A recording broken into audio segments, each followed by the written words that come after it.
Good evening, ma'am. I'm Rizalyn Ariat Magnata, and here is my key takeaways about Group 4 PowerPoint about American period 20th century literature. Objective of the discussion is to explore the key influences and developments in literature during the American period and the 20th century with insights of Spanish literature.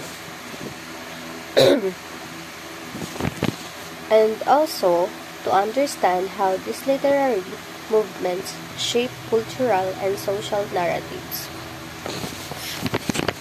American period literature 1898 to 1946.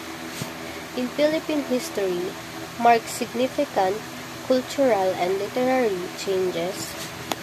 The Philippines experienced the introduction of English as the medium of instruction greatly influenced the development of Philippine literature.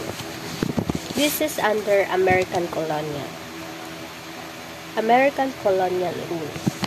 And also, in this era, they saw the rise of writers producing works in English when it comes to fostering themes of nationalism, freedom, and identity.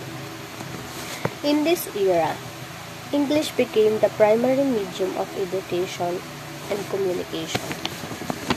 In addition, early Filipino writers experimented with English, merging Western literary styles with Filipino themes. New literary forms, short stories, essays, free verse poetry, and modern drama emerge as dominant genres. These forms tackled social issues, personal reflections, and national identity. Jose Garcia Villa, 1908 to 1997, known as the comma poet, for his innovative use of punctuation in poetry.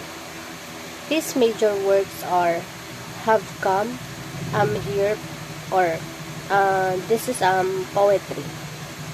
And Footnote to Youth, this is short story collection. He brought international recognition to Filipino literature with his modernist style. And next one is Nick Joaquin, 1917 to 2004. He is the one of the greatest Filipino writers in English. He is also known for blending historical and contemporary themes. And his major works, The Woman Who Had Two Novels, Mayday Eve, and A Portrait of the Artist of Filipino. He explored Filipino identity, traditions, and the effects of colonization.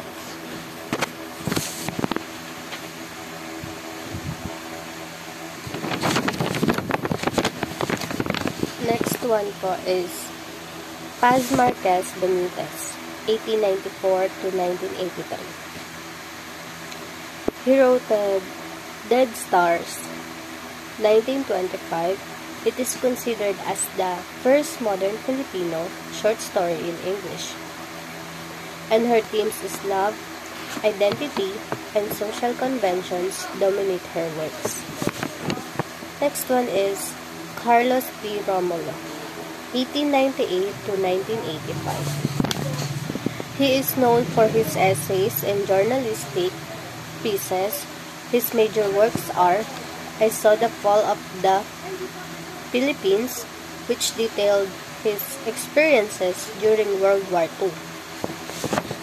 He played a crucial role in promoting Filipino literature internationally.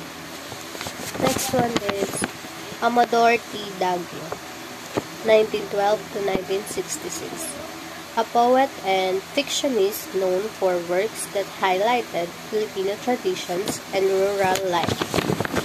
His major works is Wedding Dance, which is a short story. His poetry captured the simplicity of Filipino life. The next one is Lope K. Santos, 1879 to 1963. He is the author of Banaag at Sikat noong 1906, considered as the first Filipino socialist novel. He is also known as the father of Filipino grammar. He helped promote the Filipino language alongside his works.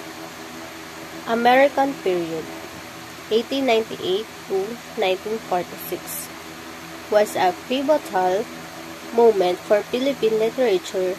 This era not only enriched Philippine literature, but also established a legacy that continues to influence modern Filipino writers. And then, the next one naman po is yung top 10 most famous modernist poets and their famous works. Ito po ay sila Charles Baudelaire. He is first author in the symbolist tradition. His originality was his ability to represent powerfully and essentially modern man.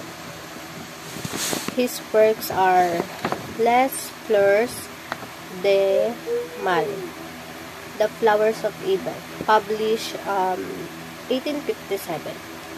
The next one po is Thomas Stearns Eliot, known for infusing poetry with high intellectualism. Next one is Edward S. Glyn Cummings, Jean Nicholas Arthur Rimbaud, Fernando Antonio Noguera Pessoa, Ezra Western Loomis Pound, Rainer Maria Rilke, Winston Hug Oder, William Carlos Williams, Wallace Stevens.